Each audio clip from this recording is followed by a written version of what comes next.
Саламатсыңар балдар. География сабагы.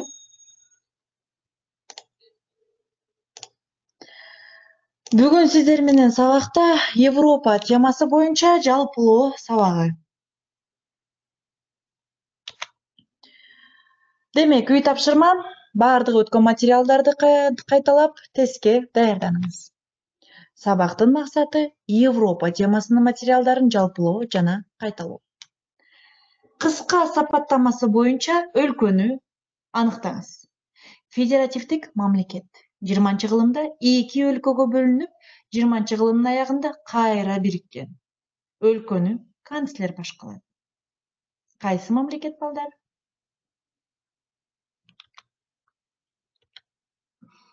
Туура балдар. Бул демек Германия федеративдик мамлекети. Туурабы балдар? Германия кайсыл мамлекет? Кайсыл региондо жайгашкан? Туура балдар. Германия мамлекети бул Борбордук Европада жайгашкан мамлекет. Расмий тили немис тили, борбор шаары Берлин. Ири шаарлары бул Берлин, Гамбург, Мюнхен, Кёльн, Штутгарт, Дюссельдорф, Эссен, Бремен, Дрезден жана Лейпциг. Туурабы балдар? Башкаруу формасы парламенттик республика. Федеративдик мамлекет. Туурабы балдар? Аянты боюнча 62-орунда турат, 357.021 чарчы километр. Калкынын саны балдар 82 миллиондон ашык түшөт. Экинчи суроо балдар. Бул арал мамлекет Европанын түндүк батышында жайгашкан. Өлкөнү Европа материгинен кысык бөлүп турат. Анын түбүнө туннель салынган. Башкаруу формасы конституциялык монархия. Борбор Европадагы эң ири каржы борбору. Кайсыл мамлекет балдар?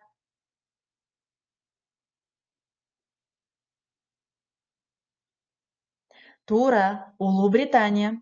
Улуу Британия мамлекети Атлантика океанындагы аралдарда жайгашкан. Анын аянты анча чоң эмес, бирок калкы абдан жыш жайгашкан өлкө. Канчандыр бир кезде анын көп сандаган колониясы болгон. Анын дээрлик бардыгы көз карандыксызга ээ. Мамлекет башчысы монарх. Анын бийлигин парламент чектейт. Улуу Британия, Шотландия, Уэльс жана Түндүк Ирландия болуп 4 бөлүктөн турат. Шотландия өлкөнүн түндүк тарабында жайгашкан. Бул аймак тоолуу жана көлдүү, өрөөндөрү кооз. Шотландыктар хор менен ырдап жана бийлегенди жакшы көрөт. Уэльстин башкы шаары Кардиф.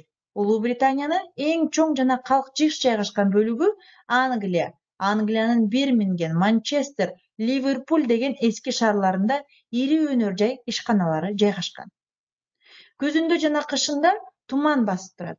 Англияда автомобиль, электроника, айра кыймылдаткыч, тигүүчү машина, куурчак жана телекөрсөткүчтөрдү чыгарат.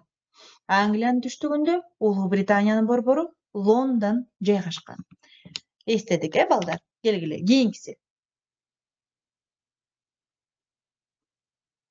Бул Түндүк Европа мамлекети. Скандинавия жарым аралынын чыгыш бөлүгүндө жайгашкан. Өлкө темир кенин жана жыгачтан жасалган буюмдарды экспорттойт. НАТОнун мүчөсү эмес. Башкаруу формасы конституциялык монархия. Балдар, кайсы мамлекет жөнүндө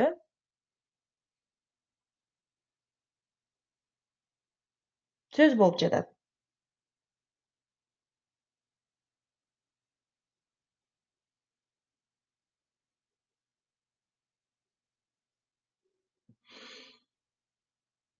Туура балдар. Бул Швеция мамлекети жөнүндө сөз болуп жатат. Туурабы балдар?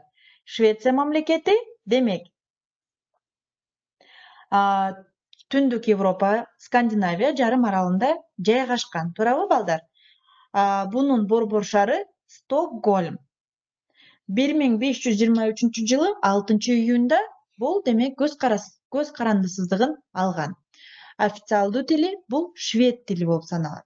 Эң ири борборлор шаарлары бул Стокгольм, Гетеборг, Мальме, Упсала. Демек, бул конституциялык монархия башкаруу формасы.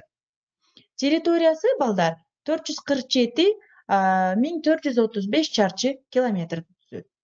Дүйнө жүзүндө 58 орунду ээлейт. Кийинки мамлекет балдар. Чет Европанын ири порту ушул мамлекетте жайгашкан. Гүлдөр жана электроника өлкөнүн экспортунда маанилүү ролду ойнойт. Которсо, өлкөнүн аты жапыз жерлер дегенди билдирет. Бул кайсы мамлекет жөнүндө сөз болуп жатат? Бул мамлекеттин 2 аты бар балдар. Эстедиңиздерби?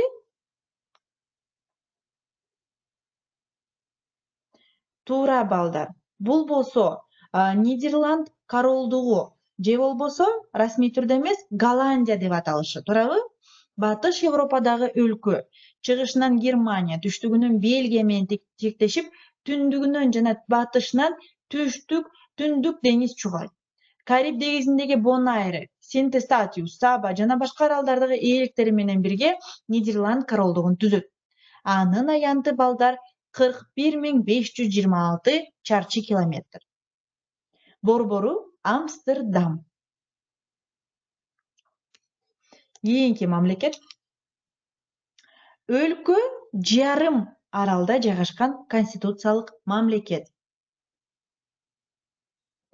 Өлкөнүн борбору материкте эмес, аралда жайгашкан. Бул кайсы мамлекет жөнүндө сөз болуп жатат?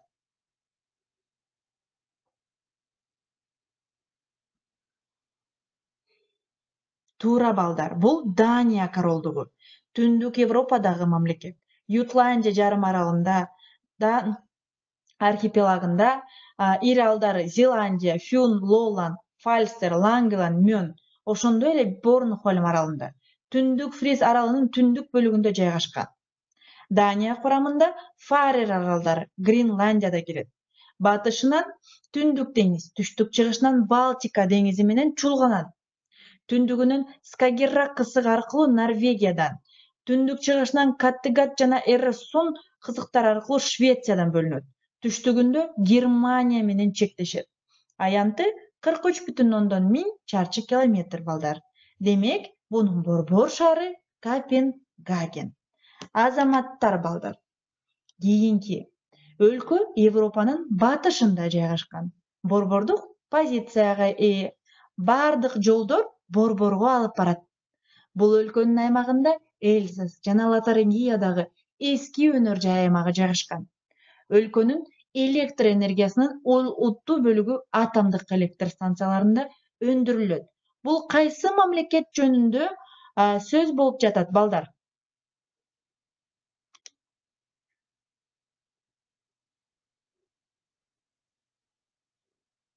Туура балдар. Бул Франция мамлекети.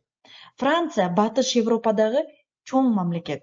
Анын аймагы Нормандиянын тик аскалуу жээктеринен тартып, жер ортолук деңизинин жылуу көгүлтүр жээгине чейин созулат. Качандыр бир кезде Франциянын бүткүл аймагы чытырман токой каптап турган. Азыр токой тоолордо гана сакталып калган. Мында тоолордун эң бүйүгү Монблан аттуу чокусу бар каарлуу Альпы тоолору. Демек, бул Франция мамлекети балдар. Кийинкиси Европанын бул чакан мамлекети жарым аралда жайгашкан. Дүйнөнүн эң байыркы республикасы болуп эсептелинет. Бул кайсы мамлекет жөнүндө сөз болуп жатат балдар?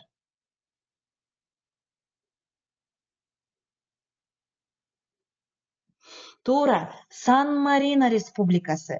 Түштүк Европада Апеннин жарым аралынын түндүк чыгыш бөлүгүндө жайгашкан эргежeel мамлекет, же болбосо карлик мамлекети. Аймагы болгону 61 чарчы километрди түзөт. Бардык тарабынан Италиянын аймактары менен курчалып турат. Борборунда 4000 жашоочусу бар бул Сан-Марино шаары. Расмий тили Италия тили, дини христиан дини. Улуттук акчасы Италия лирасы. Мамлекеттик түзүлүшү боюнча парламенттик республика. Мамлекет башчысынын милдетин жогорку генералдык кеңеш өз мүчөлөрүнүн ичинен 6 айга шайланган тең укуктуу 2 капитан регенттер аткарышат. Бул Сан-Марино мамлекети балдар. Кийинкиси. Бул түштүк Европадагы православдык мамлекет. Өлкөдө көптөгөн аралдар бар. Өлкөнүн борбор дүйнөдөгү эң байыркы шаарлардын бири. Элдер индиялык, европалык үй-бүлөнүн өзүнчө лингвистикалык тобуна кирет. Көрүнүктүү жерлеринин бири байыркы Акрополь.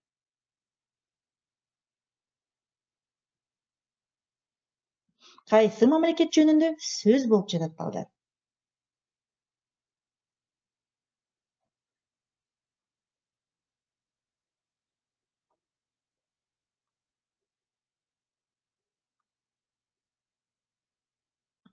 Туура балдар. Бул Греция мамлекети жөнүндө сөз болуп жатат.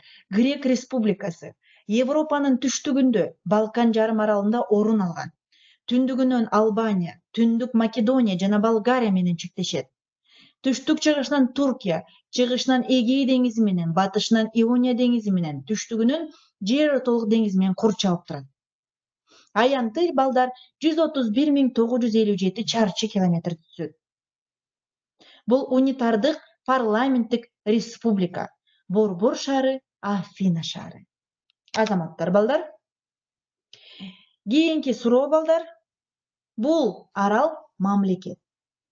Балыктардын жылдык орточо кармалышы киши башына 6 тоннадан туура келет. Туристтер гейзерлерге суктануу үчүн келишет. Бул ири көлөмдөгү геотермалдык энергияны пайдаланган дүйнөдөгү биринчи жана жалгыз мамлекет.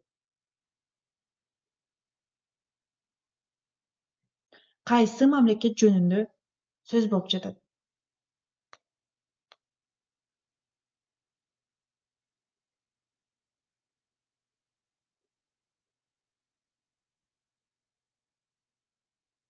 Азаматтар балдар, азаматтар.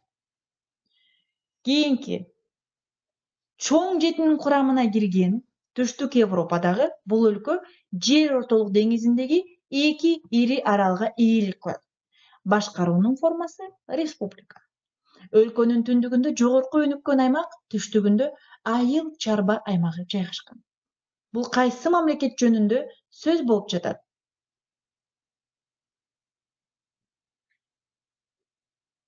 Туура балдар. Бул Италия мамлекети жөнүндө сөз болуп жатат, туурабы? Италия бул Европанын түштүгүндө, Жер ортолук деңизинин жылуу жээгинде, Апеннин жарым аралы менен ага жанаша жаткан Сицилия, Сардиния жана башка аралдарда жайгашкан. Өлкөнүн дээрлик бүт аймагы тоо эли. Түндүгүндө Альп тоо кыркалары созулуп жатат. Анын чокуларынан ак кар, көк муз кетпейт. Альп тоолору Италиянын түндүктөн согуучу муздак шамалдан тосуп турат. Азыркы Италиянын аймагы биздин заманга чейин эле кол ээлөөчү мамлекет Рим империясы болгон. Азаматтар балдар. Кийинки мамлекет. Бул мамлекет бир нече мамлекеттерге бөлүнүп жарылуу учурунда түзүлгөн. Чыгыш Европадагы өлкө. Борбордун аты Сүйүктүү деп котолунат. Өлкөдө Адриатика деңизи менен кесилишет. Жана ошондой эле Италия менен чектешет. Бул кайсы мамлекет жөнүндө сөз болуп жатат?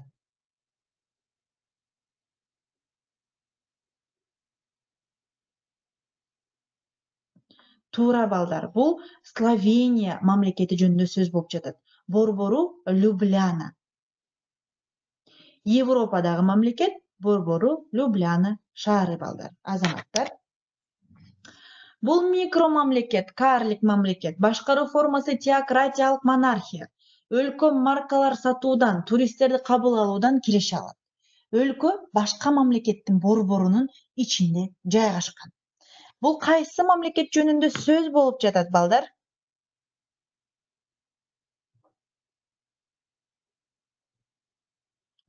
Туура балдар. Бул Ватикан, шаар мамлекет. Италиянын борбору, Римдин аймагындагы шаар мамлекет. Рим католик чиркөөсүнүн башчысы Рим папанын резиденциясы. Чиркөө башкармалыгы турган жай. Римдин батыш бөлүгүндө Ватикан дөңсөөсүндө Тибр дарыясынын оң жээгинде жайгашкан. Аянты болгону балдар 0,44 чарчы километрди түзөт. Мамлекеттик тили латын жана итальян тилдери. Демек, бул буга, ЮНЕСКОга жана башка уюмдарга байкоочу катары миссия аткарат. Ар кайсы өкмөттүк уюмдарга мүчө мамлекет. Европа болгону 5,4 миллион чарчы километр аянтта жайгашкан. Түндүктөн түштүккө чейин анын шарттары 5000 километрге, ал эми батыштан чыгышка 3000 километрге чейин сузулуп жатат. Түндүктө Европа Шпицберген аралынан башталып, түштүктө Критке чейин созулат. Бул аймакты 3 тарабынан деңиздер жана океандар курчап турат. Түштүгүндө жана батышында Атлантика океаны, түндүгүндө Түндүк Муз океаны менен чектелет. Чет Европа географиялык жактан аймактарга бөлүнөт.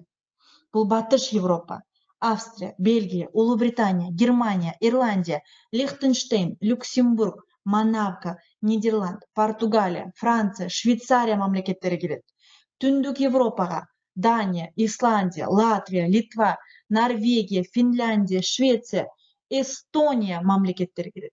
Ал эми түштүк Европага Албания, Андорра, Босния жана Герцеговина, Ватикан, Греция, Испания, Италия, Македония, Мальта, Португалия, Сан-Марино, Сербия, Словения, Хорватия жана Черногория мамлекеттери кирет. Ал эми чыгыш Европага Болгария, Венгрия, Польша, Румыния, Словакия, Чехия мамлекеттери кирет. Европанын дээрлик бардык мамлекеттери дүйнөлүк океанга жана анын деңиздерине кире алышат. Европанын аймагынын 75% калктын 9,10 бөлүгүнүн жана экономикалык потенциалына ээ болгон деңиз жээгинин 300 километр алыстыкта жайгашкан. Көптөгөн порттордун дүйнөнүн эң маанилүү жеткирүү жолдору кесип өтүп, деңиз соодасын тез жүргүзүүгө мүмкүндүк берет. Европадагы табигый шарттар анда жайгашкан өлкөлөрдүн ортосундагы байланыштардын өнүгүшүнө өбөлгө түзөт. Региондун негизги бөлүгүн түздүктөр ээлейт. Европанын тоолорунун дыйканчылыкка жана байланыш жолдоруна ыңгайлуу өрөөндөрү көп. Ашууларды темир жана автомобиль жолдору кесип өтөт. Европа мамлекеттеринин ортосунда чек аралар көпчүк учурда узак мөөнөттүү экономикалык жактан өнүккөн аймактардын боюна жайгашкан жана эл аралык экономикалык жана маданий байланыштарды өнүктүрүү жактан негизги экономикалык борборлорго жакын жайгашкан. Демек, экономикалык географиялык жайгашуусу боюнча эң негизги өзгөчөлүктөр аныкталат. Бул коңшулуштар абалы, өлкөлөрдүн аймактарына тайыздыгы.